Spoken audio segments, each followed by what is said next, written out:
nice gathering, but today, to just stand here, actually, when I'm in the building, I always tell you the best place to be is in the very front, because you just hear the singing.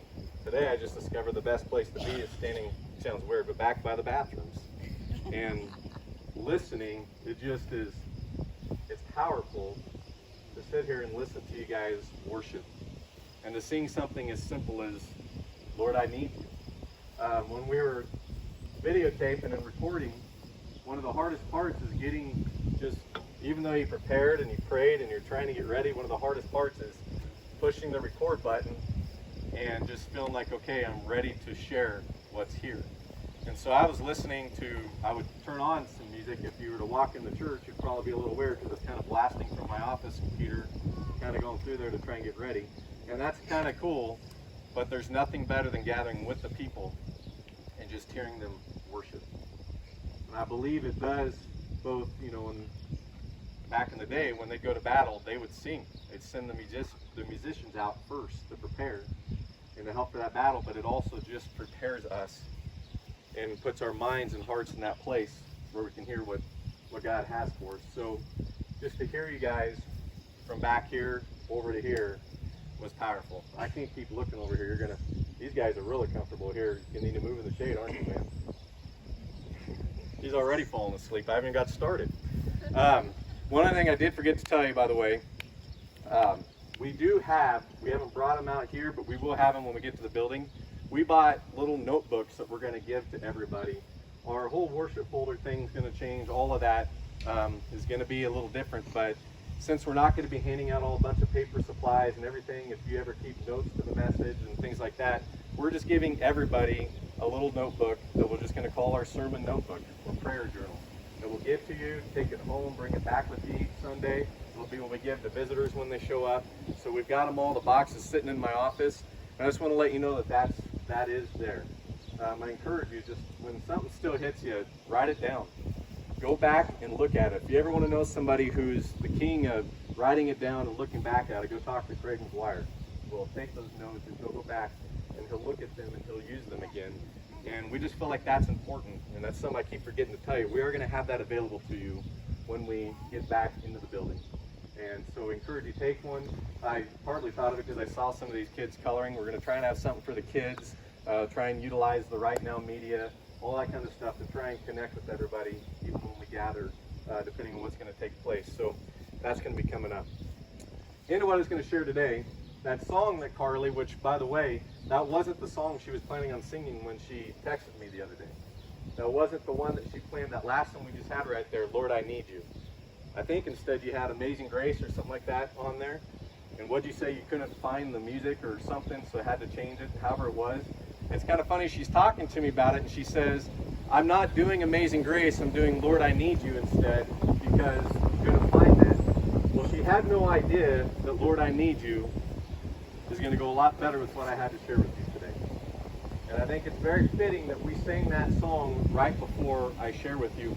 And I want to share with you, and I apologize to those that I know that have heard this before, but I feel like I've been coming back to this moment.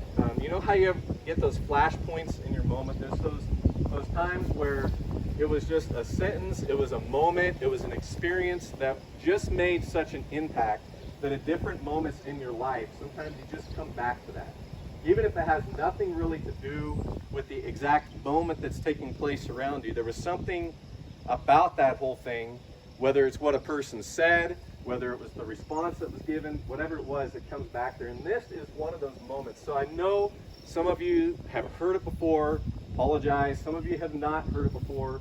But I need to start with this because this has been going through my mind a lot lately as we just continue to deal with what we're facing. I mean, we can't, part of me wants to just run away and say, let's quit talking about everything going on and our response and everything else, but we can't. And the reason why we can't just do that is because we tend to lose sight sometimes of how we're supposed to respond, who we're supposed to be, who's the source of our strength. It's so easy to get caught up in everything that's going on. And we have so much more access to it now than ever before that it's easy to do that. And so I'm as caught up in it as anybody else. making decisions, trying to figure things out, forming my own opinions on what to think and what's happening, and it's been a struggle. What is it, a month ago, a little over that, I shared with you in a different way just how the struggle is real. And it continues to come back to try and grip me. Well, through this, and just continuing to try and figure out how to respond and what to do, and especially for us as the church and everything else, I've been taken back a few times to a moment in my ministry, of being in ministry, back in either it'd be about late 1999 or early 2000, which just sounds weird to say, honestly, but late 1999, early 2000, now 20 years ago, when I was doing youth ministry, and I was just finishing up my time at Warner Pacific, where I started at Holiday Park as a youth pastor, and my whole job at the time, at that particular time, was to try and really, I guess, build a youth ministry, actually have youth there. The church at the time was actually looking for, wanting to do a joint deal where they were going to hire a part-time youth pastor, and the other half of his time he was going to work for Youth for Christ. But they had no youth, and so since they knew that that's what I was going into, and I was attending church there, they said, would you be willing to try and at least get some youth here, like start something, so that we bring this person in, we have something there for them. And so that was my whole job, was to try and build that. And at the time when we started, we literally had 3 junior high kids that attended the church there out of Portland. And so any little bit of anything was positive, and any little bit of anything negative was really, really negative, because you felt like if something went backwards, you were going to lose what your whole purpose was at the time. And we were in that moment in my ministry where those few kids had started inviting a few more kids, and we had probably at that time just a handful of 7 or 8 now that were gathering on a regular basis. But it was getting to a point as we were gathering where it just felt like we were hitting a wall. There was just, I can't explain it. Things weren't going well. There was fighting among the kids in the youth group. There was all that stuff that happens with kids, with youth, with teenagers that was taking place. And I personally was just frustrated. I mean, I'm literally only 2.5 years into just even studying this stuff and understanding what youth ministry is, after going to school out there. But I really didn't know what I was doing in my job either, even though that was the time where I felt like I knew the most of what I was doing. It's just kind of, how it works. But it was not going well, and it was literally to the point that I thought that the thing was going to fall apart, which kind of caused me to panic, because my whole purpose was to build something to hand off to somebody else to come take over when they were ready. The church had been raising all this money to bring somebody in, and all they asked me to do was have something, but it was so bad that I thought that we were literally going to lose these kids. It was going to break up, and by the time I graduated at the end of 2000, there would be nothing to hand over to them. And so I read a bunch of the professionals, Youth Worker Magazine, Mike Yaconelli, those guys, Saddleback Church, Doug Fields. We were even starting to kind of get into Blaine Bartell and 180 out of Tulsa, Oklahoma. All these experts, I was reading these guys, learning what do you do to build a youth group and to keep a youth group and to engage with youth, and studying all them. I was talking to my friends at the school, talking to the professors, talking to all these people about what we need to do and how do I develop this great plan in order to keep these kids together and continue to build this. And I went to all these sources to get all my information, and it came to a point where I had a great plan, where I had a night so planned out and so ready to go, and I was so excited that we were going to sit down and we were going to fix all of our problems that night, and we were going to sing Kumbaya, and it was going to be awesome, and we could hug at the time, so everybody was going to, and then we were going to move on, and that youth group was going to explode. And I was excited to go to that meeting that night. We actually were not meeting at the church, which was one of the things we were told to do, is meet at somebody's house so kids would feel more comfortable and they'll open up a little bit more. And so we, probably shouldn't say it, but went to my girlfriend's apartment at the time and met there with them. And we had it all set up to do that, and went in there, and it was really going to be a night where I was basically pulling out the whole, hey, let's all be honest with each other moment. And I was going to go through and I was going to be honest with all of them. And we were going to have a very real moment, because that's what all the experts said we needed to do, is just have this real moment. Let's lay it out here, let's talk, but we did it in a certain setting, in a certain way, and everything else. And it was going to be an awesome night. It was a special night, and I was excited. And we got in there and we started going through that moment, and I got to tell you, there were tears in that moment, but they were not tears of happy, emotional, we're breaking through tears. They were tears of anger and tears of frustration, and literally one of the girls saying, "You're the meanest guy I've ever met. You're a jerk. Bringing this up." And literally on my way home, I even got texts going, "I don't know why we even got together tonight. What a waste of our time. You are and I can't repeat what they called me." And I was so frustrated and so discouraged and so just like, obviously, I missed the mark. This isn't my calling. This isn't what I'm supposed to do. And I was so literally broken. I don't even know why I called him, but I called my cousin, my older cousin that was in ministry, that I looked up to. And I'd seen him at youth camps, and I know that he's real in his faith, and he's pretty straightforward. And I talked to him, and I said, "Here's what happened tonight. Here's what took place. I can't do it. I think I need to get out." I mean, I was literally broken in that moment, and I can still picture myself standing outside my apartment across the street from Warner Pacific campus, leaning on the railing, almost in tears, going, "I've wasted 2.5, almost 3 years of my life doing this because I'm just literally ruined the youth group instead of building the youth group." And I'm laying it out for him, and his response is he starts laughing at me. And I remember going, "You're a jerk, man. Like, I came to you for comfort and for encouragement and for guidance and something else, and you're laughing." And if you know my cousin Keith, how many know my cousin Keith Trapp? Anybody remember him and kind of his personality and who he is? You can kind of maybe even picture his laugh and how he would go about it. But you guys better know him, he's your uncle. But you can kind of picture him doing this. He goes, "No, man," he goes, "I'm sorry." He goes, "I'm not laughing at you." He goes, "Well, I kind of do. But it's because you didn't get it." I said, "What do you mean?" He goes, "This is awesome." I said, "No, I really don't get it, because this does not seem awesome to me."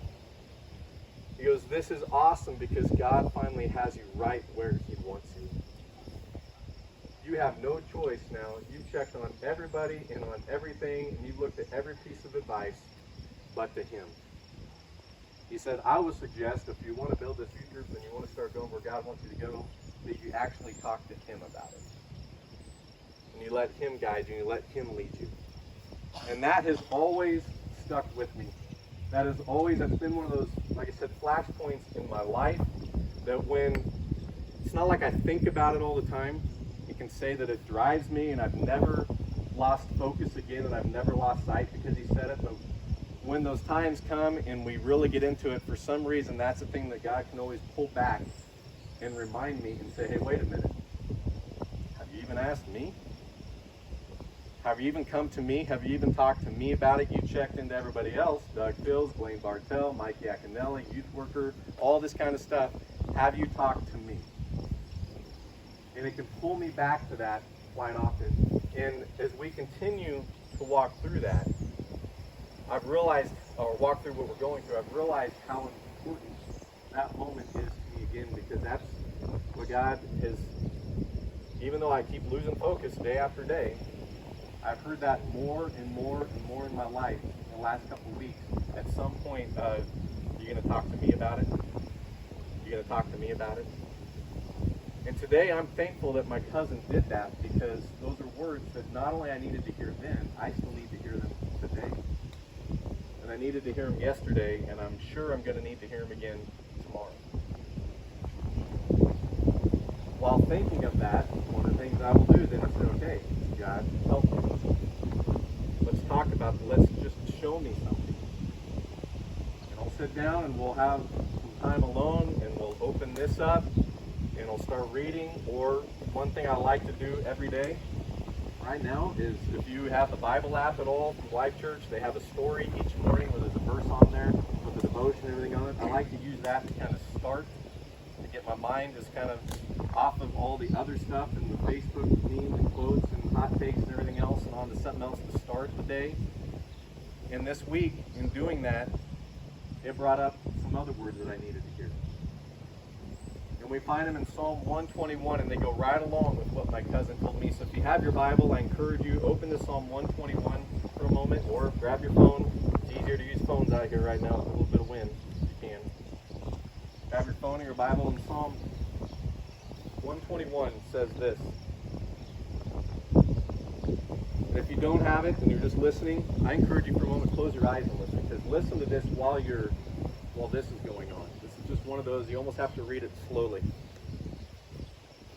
In the 121st Psalm, the pilgrim says this. He says, I lift up my eyes to the mountains. I lift up my eyes to the mountains.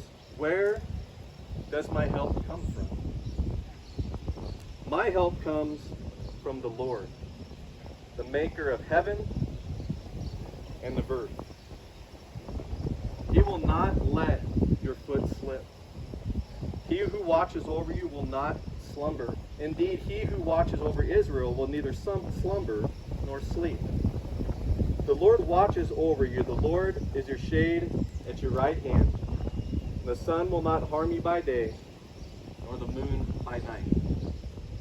The Lord will keep you from all harm. He will watch over your life. The Lord will watch over your coming and going, both now and forevermore. I'm going to go back to that first line, because as I read this, it kind of broke down into three different parts of this. Really caught my attention, especially thinking about those words that my cousin shared with me. Beginning with those very first words, he says, I lift my eyes to the mountains. And ask that question, where does my help come from?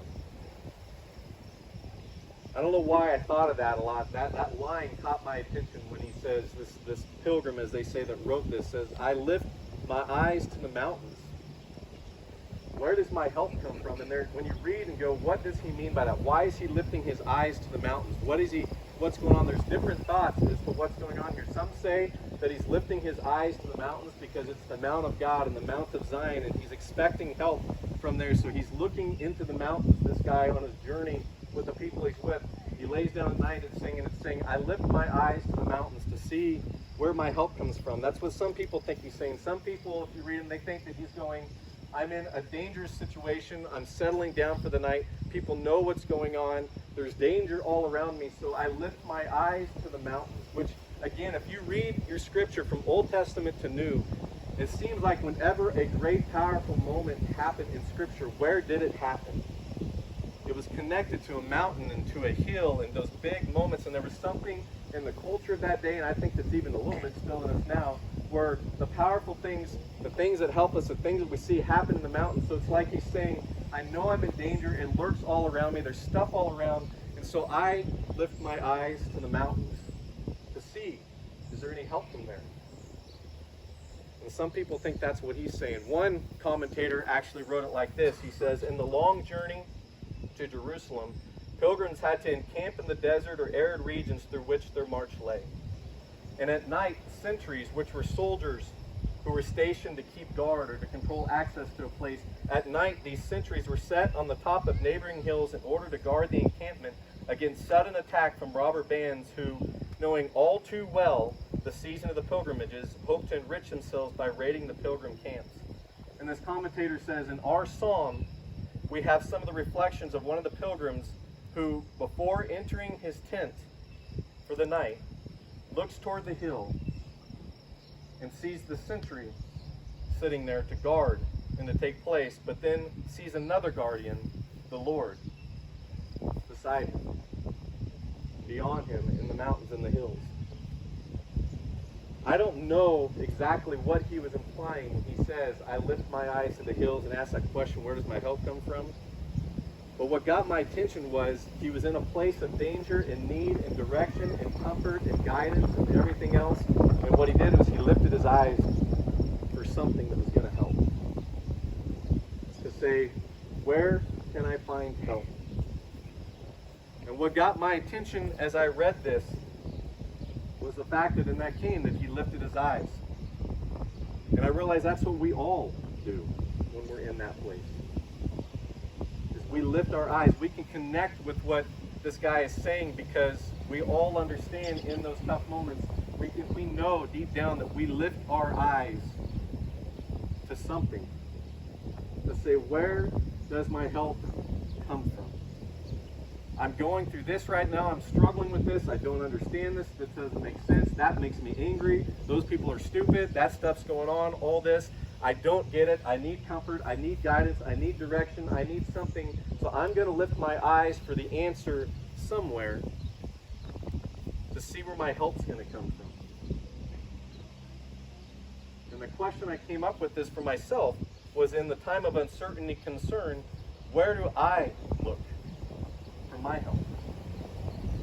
Where do my eyes go for protection and comfort and guidance and direction in an answer? And I'll push that question towards you in your time of difficulty.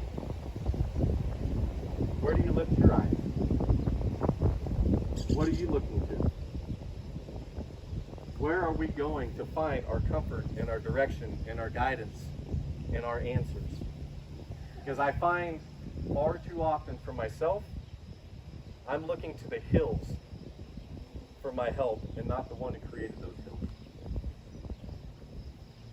And I think it's a natural struggle that we all have, and that's why I love the fact that this guy's willing to write this and be honest in this, because we can relate to it. But we need to learn from it. He's willing to admit, I look to the hills to see where my help comes from. My question is, what do we look to find our comfort and our protection and our direction and the answers for whatever is in front of us? For the moment, I'm afraid far too often we don't look to the one that created those hills. In fact, at the risk of, Cindy likes to use this word, I'm talking meddling a little bit, and it probably is. I'm afraid if we're honest, we can say there's a lot of other things that we look to other than the one that we need to be looking to. Think about it yourself. When you're in a tough time, and when you're down, and when you're struggling, when you're hurting and you need direction, where do you turn your eyes? Where is the first place you turn your eyes? What's the most common place that you go to for answers? Is it back into the job to work a little harder, to prove yourself, to say I can get this done? Is it to the latest self-help technique and book and whatever else that's out there to figure out what the right strategy and what the right discipline and the right thing I need to put in mind is that's in front of us? Is that where we go? Is it a bottle or a pill?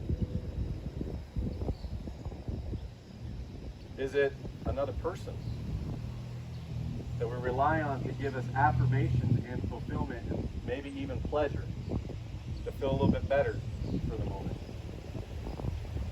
A spouse, a family member, a circle of friends. This is where I'm sure I will be meddling too much, but lately, if I'm being honest, when I hear so many opinions and so many answers and so many things of what's even going on in our world and where people are turning their eyes to see, I'm just going to be honest, I have yet to I'm trying to think if I've yet to even hear a person on the things that we have visible to us say, God. The one who created all this, that's not surprised by anything, that's who we need to turn and look towards. I've yet to really hear it. The closest I've gotten, I'm going to use one, is sometimes Cindy, is it God's Armor, little cider some of you have, will put a prayer on there. That's pretty powerful to remind you. But what I see people using and saying that they're turning their eyes to is ABC, NBC, CBS, Fox News, Rush Limbaugh, Sean Hannity, Tucker Carlson, Noah Trevor, Jon Stewart, Occupy Democrats, Facebook, Twitter. Some of you aren't looking at me anymore because your heads are going down and getting uncomfortable and we're shifting. Instagram, Hayes Post, whatever site that is never heard of before, but it makes my argument, so I'm going to put it on Facebook and link it to my thing. I'm honest, as we're looking at the stuff ahead of us, that's where we seem to be turning our eyes. And the problem is by doing that, we're looking into the mountains. And the question I have, just look around, actually look within. Is it working? Do you feel better about it? Are we changing people's minds? Is the response getting any better? Are people becoming more united? Are people becoming more loving? Is the country coming together? Whereas as we constantly see this looking into the hills taking place, we're seeing it split more and more and more. I came across a conversation with someone the other day that they just were being honest. And they admitted that they've just been kind of looking at things that they probably shouldn't necessarily, that's not, they said, I've gone to all these places, I'm reading this, I'm studying this, I'm looking at this, I'm seeing these numbers, I'm going there, and he says, the problem is, by the time I'm done, I'm more mad than I was when I started. And then I go home and I carry that into my life everywhere, in everything. And what he's not is more like Jesus. He says, I'm edgy, I'm angry, I'm upset. And the thing is, I could relate to him. That's because he's reading everything out there, going, looking into the hills for his help. The one place he wasn't looking was the one that created all the hills. And honestly, guys, it should not surprise us that if we're looking to all that stuff, that our attitude and our response and our actions are not Jesus-like and not loving and drawing things together. Jesus himself said, the eye is the lamp of the body. So if the eyes are healthy, what you take in is healthy, your whole body will be full of light. But if they're unhealthy, your whole body will be full of darkness. And if the light within you is darkness, how great is that darkness? What we take in is going to lead to what we live out and how we're responding and how we feel. So we have to ask ourselves, where are we turning our eyes? For our answer and our direction and our comfort. And I don't care what side of the aisle we're on, what side of the political spectrum we're on, what side of the opinion thing we're on. If we're going to that side for our answers, part of it's going to be wrong because they're all wrong. They're human. The only one that has the answer and the direction and the ability to bring comfort and the ability to do all that was the one that created them all. That's where the pilgrims sing, I lift my eyes to the hills. Where does my help come from? He says he comes from the Lord, the maker of heaven and earth. He is the only one that is going to be able to lead us into what we're looking for. Now don't get me wrong, I understand these are all of our sources of information. And if you listen at all to the interview with Trey, I asked him the question. I said, should we just shut all this stuff off as part of our dialogue? And he said it would be nice, but no, because that is our information. But it can't be the source of our information. To quote another human being or another news journalist or another talk show host will not make the argument for you. It'll just make the person you're arguing with that disagrees with you already more angry because they already don't like you. But it's pretty hard. It's pretty hard if we're using God as our source and are responding with what he's called us to do and who he's called us to be for someone to argue with that. It's pretty hard. It may try, some may be there, but at the same time he brings us peace and comfort and everything else that goes along with it. So the psalmist is saying, I lift my eyes to the mountains, looking forward. We need to say, where do we lift our eyes? But at some point he realizes when he asks that question, where does my help come from? He says, it comes from the Lord, the maker of heaven and earth. At some point we've got to say, that's where my help really comes from. That's where the answers we're looking for is going to come from. He is the protector, the provider, and the director to get us where we need to be. Jim Lyon, I just thought it was fitting as I came across this. I don't know where he shared this. Jim Lyon is the general director of the Church of God. And he was giving a message somewhere, and I saw this. And again, I always say it's ironically because it was on Twitter, I believe. but someone was quoting his part of his message.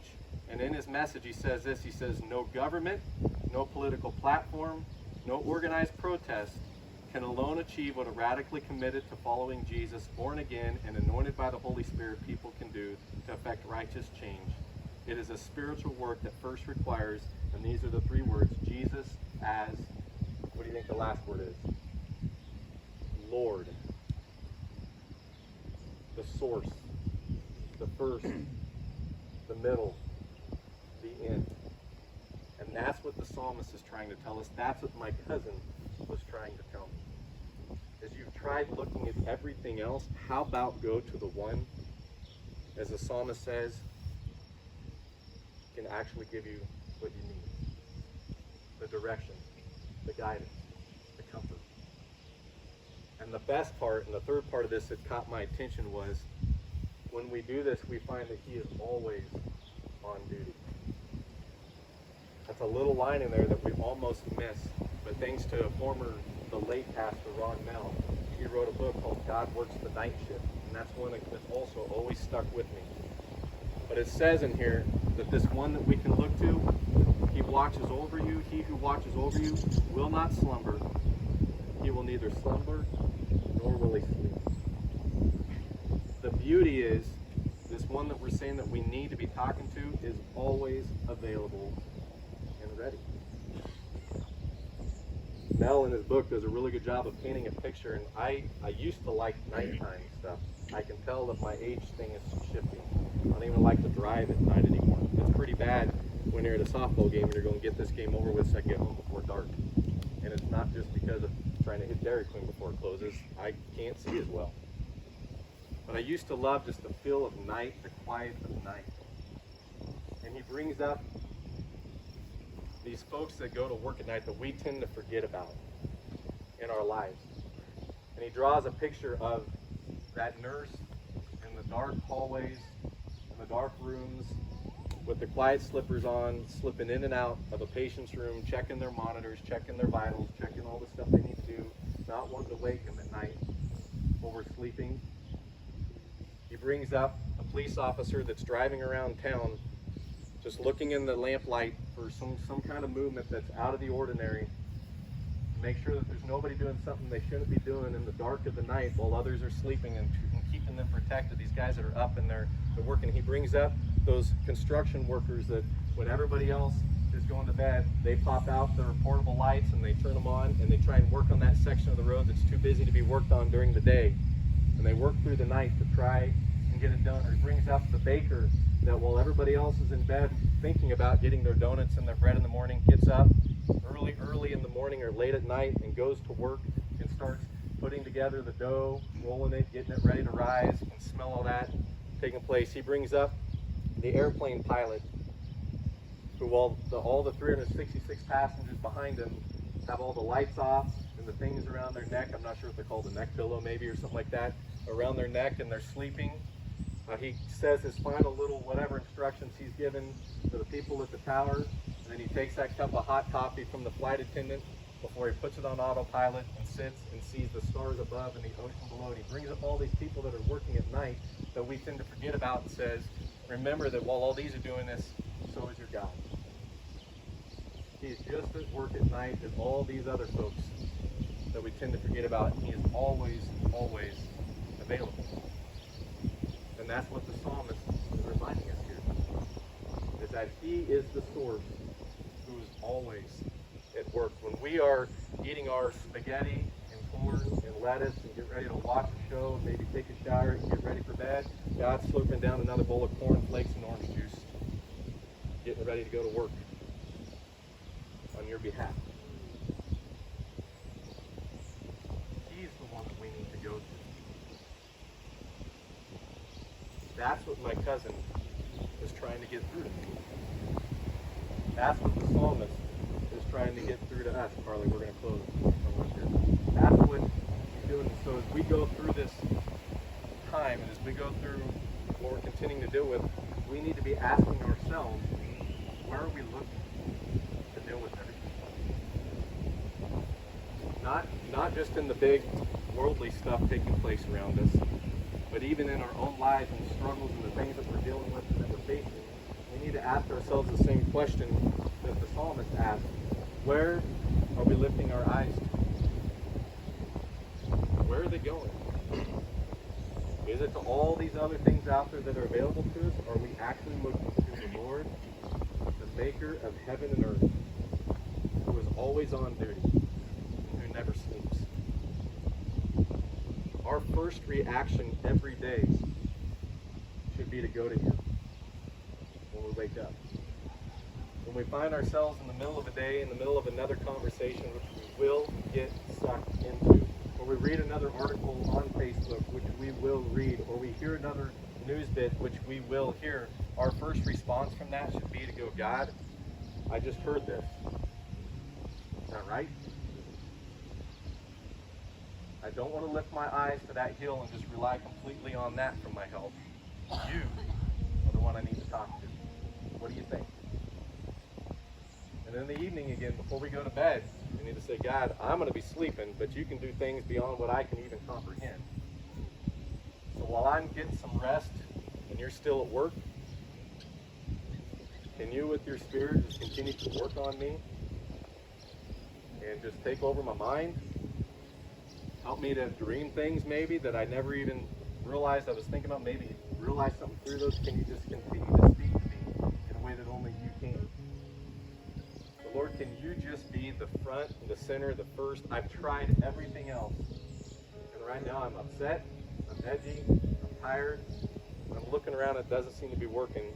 So I've looked to the hills, but I'm realizing my help comes from you. The maker of heaven and earth, would you just help me, God? Thank you for being available.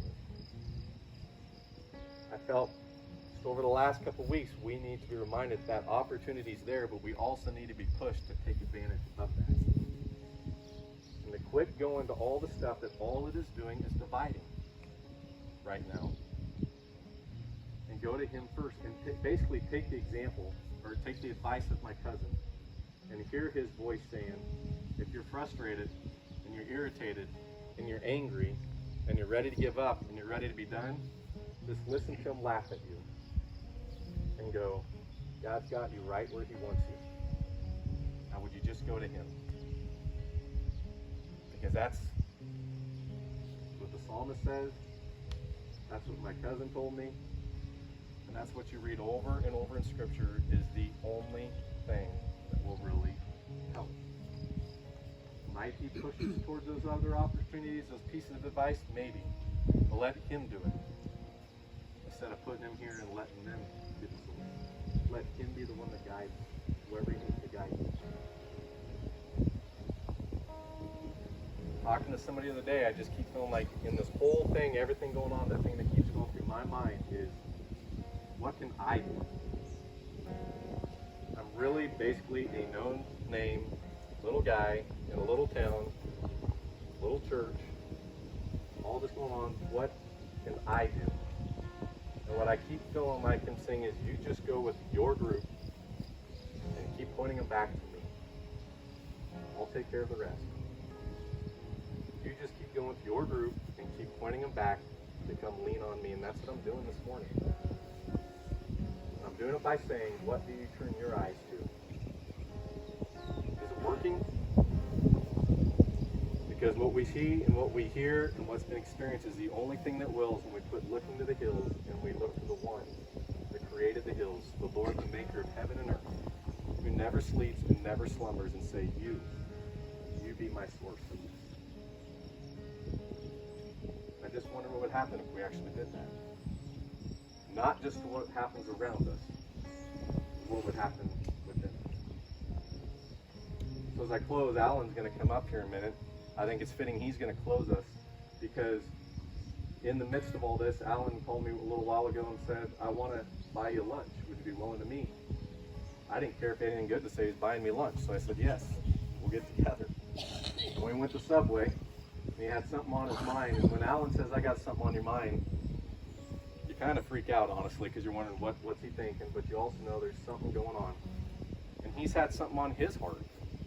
And what was cool is it came right down the same path to what I was sharing. It was something that he wanted to do, that he wanted to promote, that he wanted to share.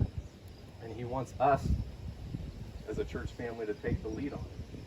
So I'm going to let him come up and share with you what it is, because it's his baby, and he can share it better. And he's going to close us today. And what really the number one thing that I think we need to be doing in the midst of all this. Good morning. I hope this is on. I had wrote out a bunch of things I wanted to say, and they were prayers that I wanted to pray. And then I was asking God to anoint my tongue and to fill me with what I need to say to all of you, and that I want to get off my heart. And then it occurred to me I was almost lying, because I was writing out exactly what I wanted to say. I know what I want to say inside me, so therefore I don't have any notes. I do have a Bible, because I don't want to mess up the verse that I want to quote. But one of the things is, I was asking Jared and talking with him and many others, and I kept hearing these continuing things, and Jared told me he hears them a lot too. People say, it's not me, it's not my fault, the world, the things that are going on, I don't have anything to do with those. I'm not like that. And so many people are saying, what can I do? There's nothing that I can do.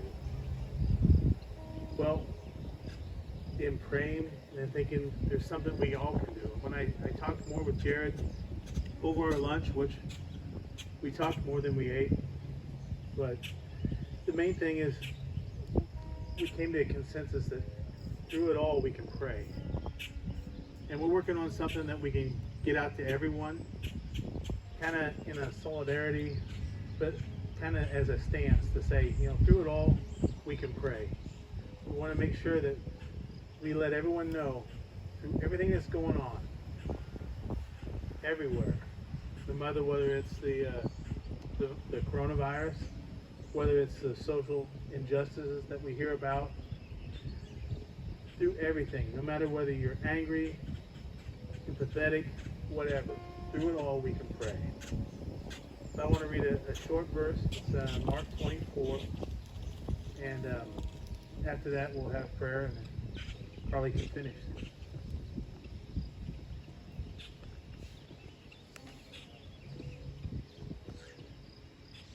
In Mark 24, God himself says, therefore I tell you, whatever you ask for in prayer, believe you have received it, and it will be yours.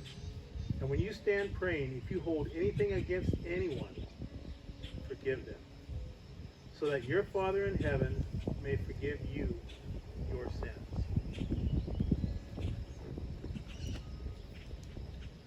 Father God,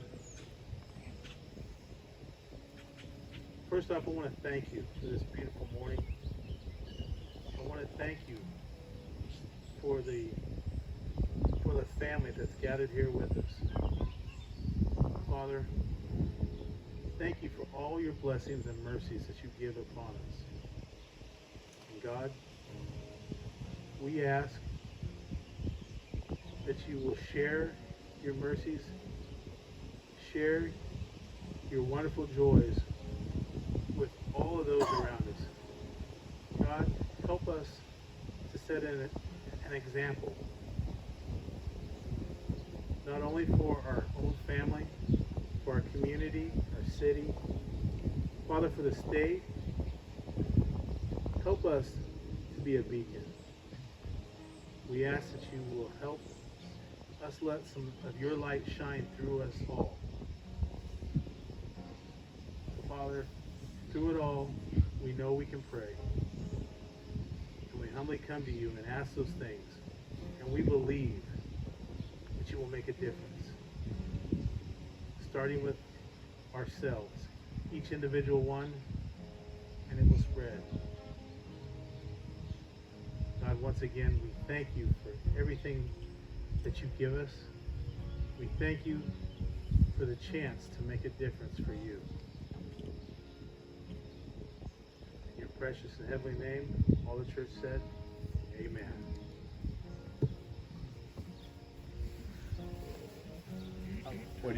What he didn't share was he just quoted that line through it all, we can pray. He's bought 100, right? Yeah.